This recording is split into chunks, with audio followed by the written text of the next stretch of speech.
부족하지만 제 신앙 단지에 대해서 제가 믿어온 방식이니까 혹연이라도 잘못된 어떤 그런 마음이 주진 않더라도 여러분 그걸 배제해버리고 여러분의 방식에 맞는 아니면 또 성경에 맞는 그러한 신앙생활을 해주시면 감사하겠습니다. 먼저 제가 신앙을 하게 된 것은 어린 시절입니다. 초등학교 시절에 이제 옛날에는 일도 많고 또 조카, 일도 많고 아이도 많고 그런 입장이기 때문에 학교에서 정말 저 같은 경우는 교과서도 없이 공부를 했습니다. 왜냐하면 학교 사정이 어렵기 때문에 교과서를 제대로 받지 못하고 공부했어요. 이럴 때인데 동료 친구들이나 나보다 한두 살 위에 선배들이 하는 것을 보면은 조그마한 사람들이 담배도 피우지 욕은 누구나 누구나 아니면 듣지 못할 욕을 다 하지. 그런 것을 제가 들었을 때 나는 저러지 않아야 되는 상대 하는 생각을 가지고 있는 즈음에 우리 동네 첫 번째 교회가 들어오기 시작했어요.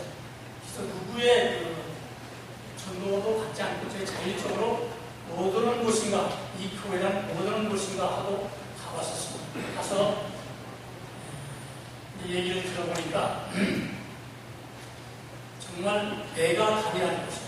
근데 그때 당시는 제가 믿음이 무엇이고 신앙이 무엇이고 뭐 이런 걸 생각할 여지도 없이 그냥 사실 일단 말을 들어보니까 제가 생각하고 있는 것에 정말 합당한 그런 말씀을 하셔요.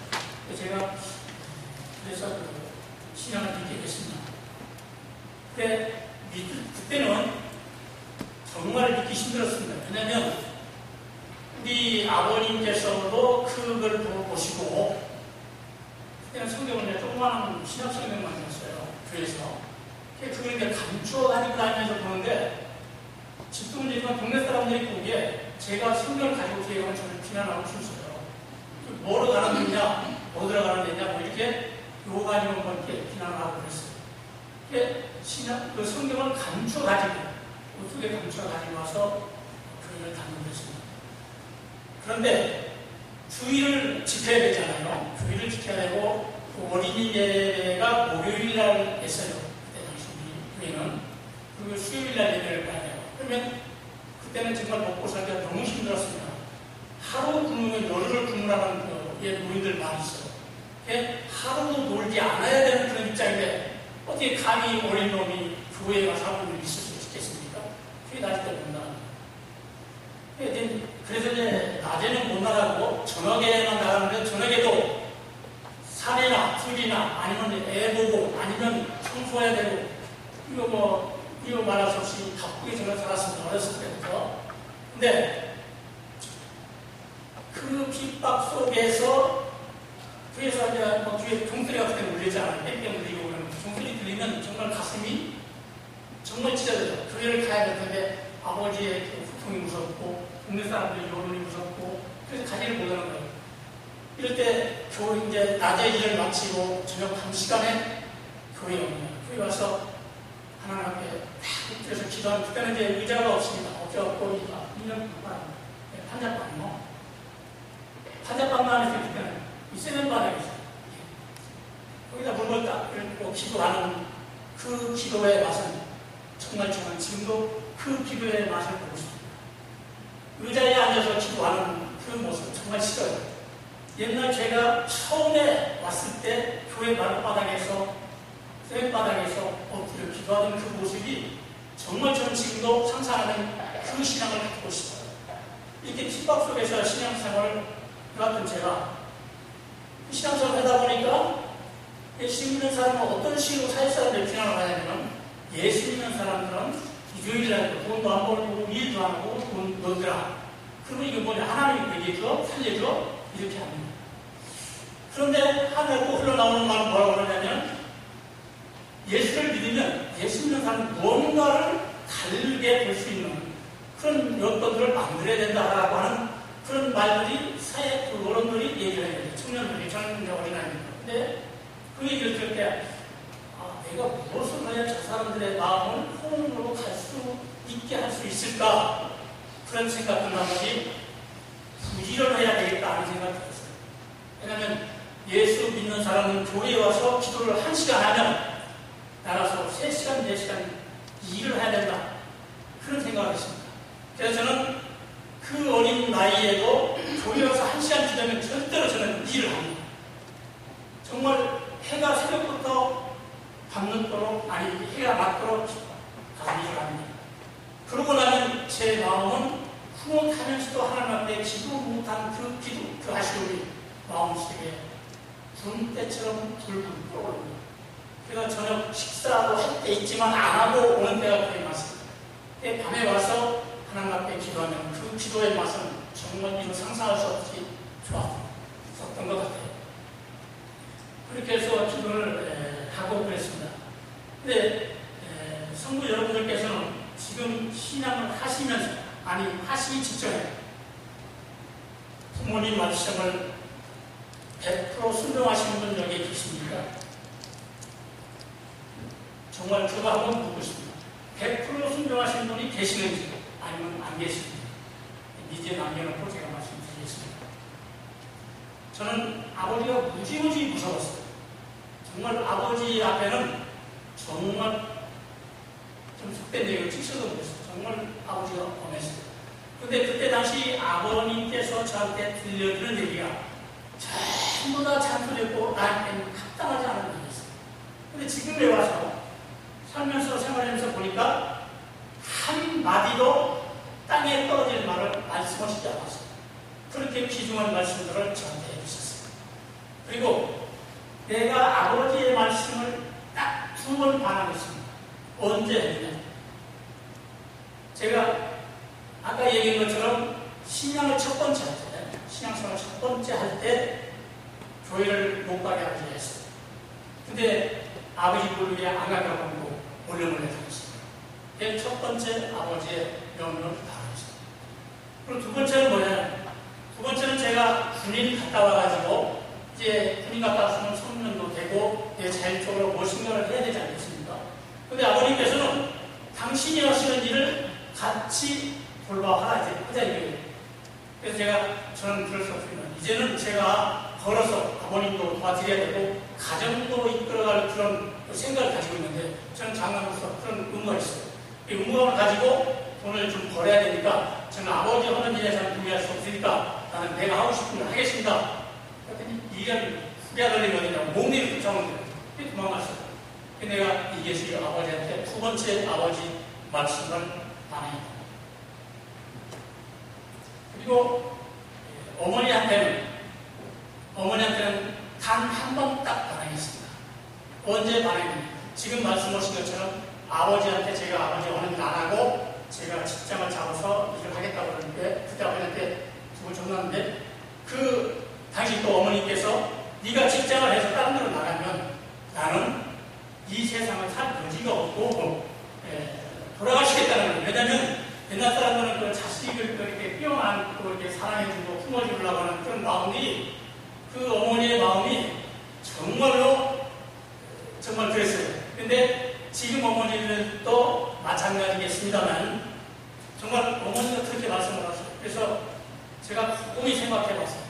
그랬더니 어머니 말씀대로 그냥 이 동네에서 아버지 말씀대로 이 동네에서 그냥 하는 일을 도우면서 또 다른 데를 조금씩 하면서 사는 게 낫겠다 싶어서 그냥 제 고집을 꺾고 부모님의 말씀에 순종한 사상하셨습니다. 그러다가 이제 세월이 흘러서 이제 결혼도 했고 또 결혼도 했는데 결혼을 하고 나니까 이제 20살 저희 완전히 있습니다만 가족을 전부 먹여 살려야 하는 그런 의무감을 듣게 되더라고요. 근데 지금 나오는 거 농사 축구대기 조금 있는 거 하고 뭐 하고 이거 보니까 이거 뭐 생활 유지가 전혀 되지 않아요. 그래서 제가 전북대학교 과학대학교 교수가 저희 친구였어요.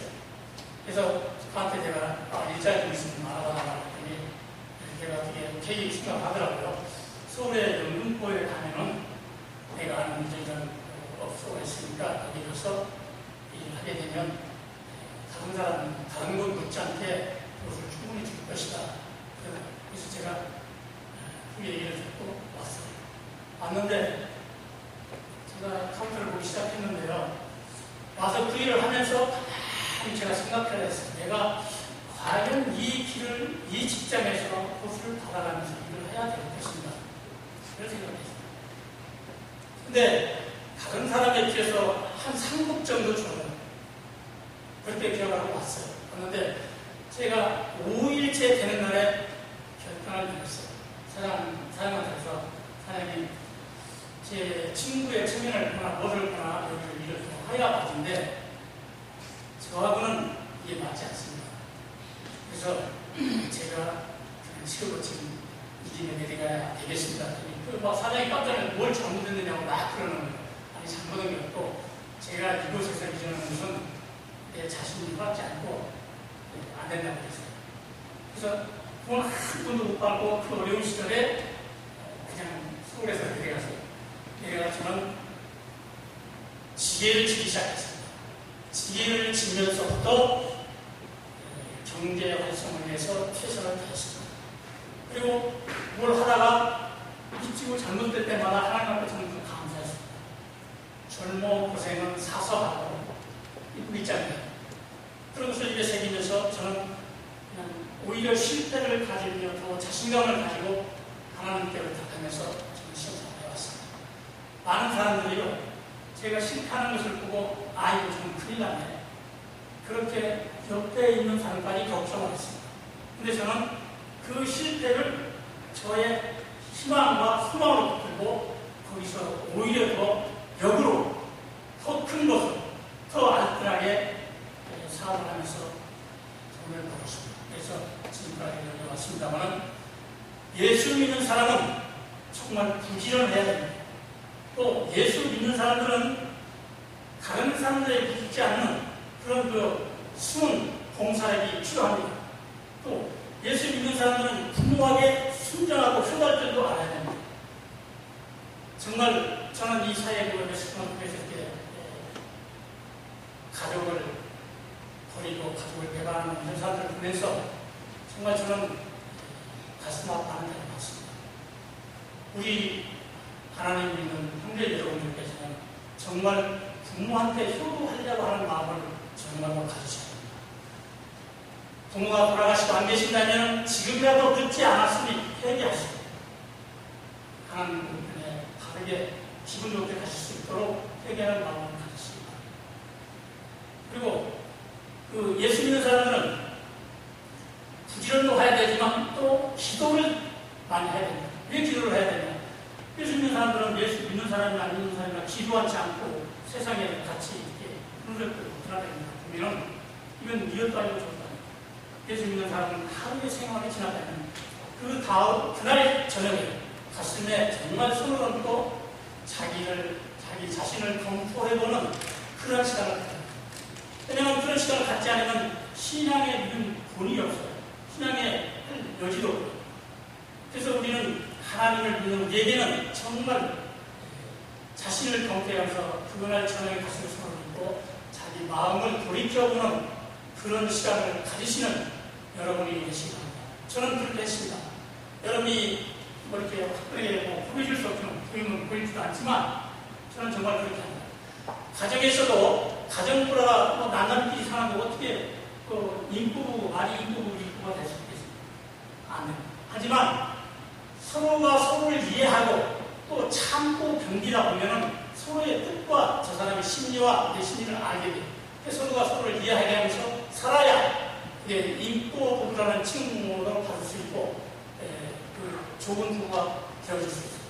그러므로 좋은 가정이 평생에 가는 그런 가정이 될 수 있다라고 생각을 합니다. 또 여러분은 교회를 다니시면서 신앙을 하시면서 나를 위해서 기도는 많이 하셨으리라고 믿습니다. 그러면 내 부인이나 내 어머니나 아버지나 아니면 내 자식을 위해서 기도하시는 분들은 많겠죠.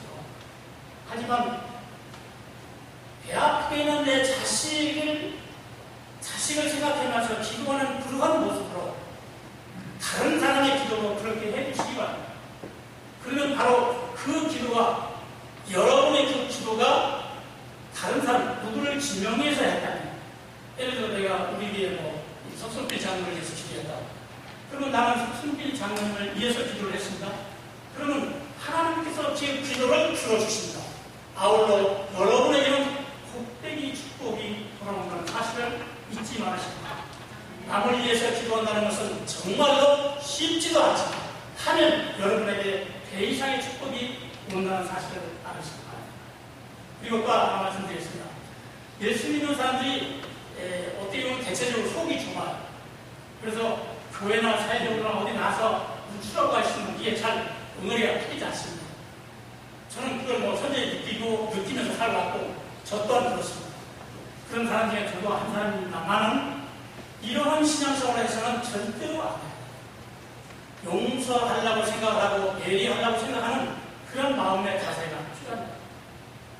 성경에 보니까 사도행전 7장 59절에서 60절에 보니까 스데반 집사님께서 많은 사람을 위해서 기도도 하고 헌신도 하고 희생도 하고 구제도 하고 했는데 이 사람을 바리새인들이 죽이려고 그러면 돌을 쏘아 죽였지 않습니까?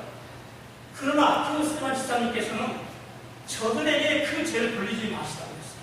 여러분, 내를 쳐서 돌로 쳐서 나를 죽이는데 저들에게 죄를 돌리지 말라고 하는 그 말이 쉽게 나옵니다. 생각합니다. 왜냐하면 저는 그런 고를 맞은 적은 없습니다만 제가 서울에 딱 이사 올 때 집을 찾지 않습니까? 샀는데 잠금 7일은 날 7,500이라는 돈이 잠금 전부 다 내가 다니면서 우리나라 전부 다 풀을 쓰는 기념. 근데 부인께서 딱 지금 그 양반이 교회 권사님. 그 권사님이 내가 그거라고 밝히지는 않겠습니다. 그 권사님이 그분하고 짜고 7,500만 원을 딱 잡아놨어요. 압류를 시켜놨어요. 그래서 제가 잔금을 치르고 명예이전을 하려고 빚이 많은 집이 있어요. 그래서 딱 해가지고 빨리 해달라고 이제 무튼까지 얹어서 빨리 법원에 접수하고 바꿨는데 그 시간에 그 주인 아주머니께서는 집을 7,500만 원을 압류를 했어요. 그러니 이거 어떻게 하겠어요? 이 정신이 정말 안 좋습니다. 그래서 제가 그분을 2차 만나서 이거 내가 바꿀 때는 정말 없었다. 그리고 이게 일주일 안에 경매가 넘어가는 집이고 또 열흘 안에 부집이 안 하면 열흘 후에 또 경매가 넘어가는 이런 위험한 집이었는데 내가 샀다. 그런데 그때 이 집이 빚이 있었다는데 다 봤는데 없었지 않느냐. 그리고 잔금도 내가 넘겨줬지 않느냐. 이거 안 되지 않느냐. 이건 믿을 수 없는 책이지 않느냐 내가 했어요. 그랬더니 그 잠깐 자기네들이 늦게 접수한 것 뿐이지 제가 근거에 의한 사기라고는 제가 증거가 없었기 때문에 못했습니다. 못하고 이제 집을 이전을 해야 되고 어쩌겠습니까? 그래서 7,500만 원을 딱 주면서 저는 그랬습니다. 원장님, 이 돈으로 부디 잘 사주십시오. 부자가 사주십시오. 근데 그 말에 깊은 얘기가 아니고 진짜 마음이 당신이 오직이 가난하면 또 오직이 돈에 불이 끼면 이 돈을 나한테 가져가려고 하겠느냐 싶어서 제가 정말 마음껏 그에게 가지고 가서 잘 살아보겠습니다. 그랬더니요, 저한테는 어떤 축복이 왔느냐 아세요? 제가 어디다가 땅을 좀 사놨었어요. 근데 이제 거기 주차료만 주고 나니까 뭐 없잖아요. 그리고 오자마자 또 안 짓고 살라 했는데 허락가지고 지었잖아요. 그래서 이제 뭐 건축비니 뭐니 뭐 이런 시설용 뛰었지 이런 문제가 그래서 산을 이제 뭘 하나 하려고 내놨었어요. 근데 그게 자그마치 60대의 축복을 잡았습니다. 60대의 축복을 받아가지고 그 전부 청산하고 가봤습니다. 여러분, 이게 여러분이 좋은 마음과 아름다운 마음과 이런 마음을 쓸 때 여러분에게 분명히 하나님의 축복은 임하고 갑니다. 그리고 우리가 대개 보면 신앙생활 하는 분들이 기도생활 1년이나 한 달이나 이렇게 해가지고 가다가 아니면 그냥 신부지 그냥 이런 기도는 필요 없습니다. 교회를 다니면서요, 대개 보면 우리 교회는 그렇지 않으려고 믿습니다. 교회를 다니면서 제게 말뿐인 지도, 또 아니면 자기들이 유리한 기도, 또 체면 세우기 위한 기도, 이런 기도하는 것을 저는 많이 봤습니다. 우리 성경교 여러분은 절대로 그렇지 않으리라고 믿으면서 기도는 정말로 진실성 있는 기도를 해주시기 바랍니다. 그러면 축복은 여러분에게 갑니다. 기도의 응답은 하나님께서 해주시고 축복은 여러분에게 가신다는 것을 분명히 아시기 바랍니다. 또 하나는 우리 교회는 지금 많은 환난 속에서 겪어가고 있습니다. 시간이 조금 지연되고 있는데요. 많은 순환이 겪어가고 있습니다. 근데 나를 비롯해서 또 여러분은 똑같은 마음을 가지고 계셨어요. 그래서 제가 그 어린 시절에 신앙생활을 할 때 왜 지금까지 신앙을 배우게 되는지 아세요? 제가요, 어린 시절에 해서 그때 부지런하고 부모님 말씀 불복종하고 하면서 살아가면서 부지런하고 또 이웃에게 덕을 되는 그러한 행동들을 하니까 하나님께서는 나한테 같이 하기 시작했어요. 그러나 나는 영안을 못 보기 때문에 그런 걸 실감하지 못했어요. 하지만 끊임없이 기도하는 나의 기도를 들으신 하나님께서는 저를 그냥 버려두지 않았어요. 제가 군에 가서도요, 아주 말단에 떨어졌어요. 말단에 떨어졌는데 그 말단에 떨어져서도 어렵고 힘든 일이 닥칠 때마다 예수님의 십자가를 생각했어요. 그러면서 그 고된 훈련이 뭐든지 신앙적으로 주님의 십자가라고 생각하면서 이겨냈어요. 그랬더니요, 우리 소대장님께서 교육을 마치고 나니까 육군으로 통명이 되더라고요. 그러면서 저한테 내년에 이등병 시절 때 아까가 올라가고 그러고요. 근데 갈 수가 있지만 제가 어디 갑니까? 맞던 소총부대에서. 그랬더니 조금만 기다려요. 그러니 그분이 가서 2개월이 지나니까요, 딱 발령을 내서 춘천 2군단 사람을 무중대로 발령을 했습니다. 제가 거기서 정말 편안한 생활을 했습니다. 편안한 생활을 했는데, 여러분, 최선을 다하는 사람에게는 이렇게 안식처도 가르쳐줘요. 또 최선을 다하는 사람에게는 결코 손해보기 없습니다. 우리 교회는 이제 모자 우리 최종환 목사님을 모시려 되어 있습니다. 근데 일부는 이제 좀 마음이 내키지 않았고, 또 가마스 의상 분들은 또 좋아하셨고, 근데 이게 여러분이 내가 마음이 맞지 않는다 해서 이 종에게 여러분의 어떤 나쁜 생각을 하고 있다, 그럼 하나님 절대 그 사람 같이 그냥 두지 않습니다. 저는요, 저희 교회에서 그런 걸 봤습니다. 저희 그 10월도에 땅이 천천히 넓었어요. 근데 그 교회 땅이 어떠냐면 집을 쳤어요. 근데 이제 특별법인가 소개해가지고 이전을 한다고 해요. 그래서 이제 그래서 시작이 달라는 거 아니고 그냥 정당하면서도 싸게 이렇게 해서 주려고 이렇게 했는데, 그 양반이 다른 데서 이사 온 양반이에요. 근데 이제 우리 교회 그 목사님하고 같은 동네에 사시는 분이었어요. 나중에 알고 보니까. 니가 이놈아, 아무개 누구 어떤 놈 아니냐, 뭐 하면서 말이야, 이놈 저런 자꾸 막 그러더라고요. 그러더니, 아니, 주의 종한테 저렇게 하면 안 되는데, 하는 생각을 가졌어요. 근데 이 양반이 거침없이 목사님한테 용어하고 삭제지라고 그러더라고요. 그러더니 3개월이 지나니까 그분에게는 고치지 못하고 폐병을 계획하게 됐어요. 그러더니 6개월도 안 가서 그 건장하신 분이 그냥 그래서 저는 그걸 보면서 종의 심판은 하나님이 하지 내가 하는 거 아니다 라고 하는 것을 느꼈습니다. 교회의 여러분, 우리 교회 종님들께서 설사장로를 나가고 나를 이렇게 조언을 해주고 그처럼 그들에게 핍박이나 피하는 것입니다. 이 심판은 하나님이에요. 나나 여러분이 하는 게 아니고 하나님께서 하시기 때문에 하나님의 심판을 기다리는 게 좋은 일 했으면 좋은 대로, 나중에 했으면 나중 대로 평가는 하나님 것입니다. 여러분은 종들을 평가시키지 마시기 바랍니다. 왜냐하면 여러분이 못 받으면 안 그렇습니까? 또 하나 말씀드릴게요. 우리 교회는 지금 차정원 목사님 오시고 되어 있는데 제가 신앙을 듣게 된 동기, 또 하나님은 살아있다고 하는 근거, 이것을 제가 말씀드립니다. 하나님은 나는 이 교회에서는 그런 걸 못 느껴봤습니다. 하지만 저희 시골교회에서 느꼈어요. 왜냐면 제가 군인을 갖다 휴가를 딱 나오니까 나보다 1살, 2살 도와주신 선배 형님들이 있었어요. 그분들이 그때 당시 집사였고 저는 이제 총각 집사였는데 그분들이 뛰어갔는데 그분들이 교회 자체 동성이었는데요. 이분들이 교회 교인들이 전부가 다 거의 다 방언사를 받은 거예요. 이거 뭔 소리가? 아니 그때 하나님의 신의 역사라는 건지 몰랐어요. 그냥 믿고 좋은 사람 되고 착한 사람 되고 부자 되기한 것 그런 생각으로 교회를 다니는데 그런 게 나와요.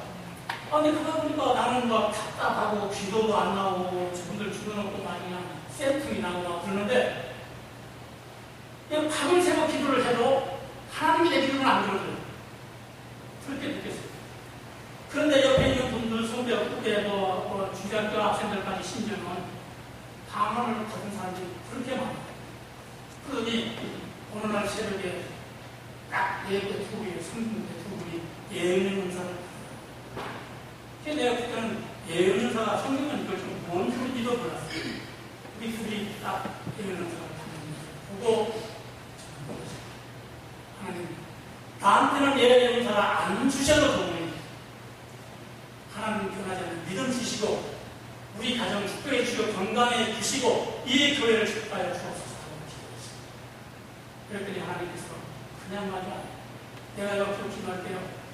우리 동네가 한 40%쯤 돼요. 집이 3사람 가정인데 한 70%인데 근데 거기에 연전을 크게 하는 사장이 있어요. 사장이 정말 부자예요. 사장이. 그리고 그 사장 연전 밑에 전무, 상무 이런 사람들이 부자예요. 근데 어느 날 제가 딱 짐을 지고 오는데 제가 그래서 사장님한테 사장님 그 연전축을 팔 사람이 있으면 저한테 팔게 해주십시오 라고 했더니 팔 사람 없더라 했다더니 얼마 안 가서 사장이 연전축을 사버렸어요. 이제 팔 것이 없어요. 근데 저는 기도했습니다. 이게 내 일이 아니에요. 하나님 내가 이 동네에서 제일 작은 부자가 되게 하여 주시옵소서 하고 기도했습니다. 지금 우리 동네 가서 한번 해보세요. 제가 우리 동네에서 제일 이번 일입니다. 여러분 하나님을 소홀히 여기서는 안 됩니다. 내가 목적하는 것을 하나님께서는 결코 여러분에게 갖다 부어 주시리라 했습니다. 여러분 지금은 그 성령이 충만치 않아 이제 제가 연한된 생각이 좀 나고 성령이 충만치 않아서 하나님의 은혜를 그렇게 못 느낍니다. 하나님은 우리에게 어떤 역사를 하고 있는가를 잘 못 느끼고 있어요. 그래서 성령을 충만히 받고 하나님 말씀을 잘 배우고 해서 여러분이 정말 씩씩하고 병든 그런 신앙이 아니라 참된 신앙, 참 예수님을 여러분이 정말 됐으면 좋겠어요. 근데 요새 이단들이 정말 많잖아요. 신천지, 영화지 못해 돈 많이 아주 굉장히 많더라고요. 근데 여러분은 성경을 바로 해석하고 성경을 바로 보시고 하나님의 말씀을 바로 서서 우리 교회의 발전을 위해서 또 여러분의 가정의 축복을 위해서 바르게 성경을 해석하고 또 믿어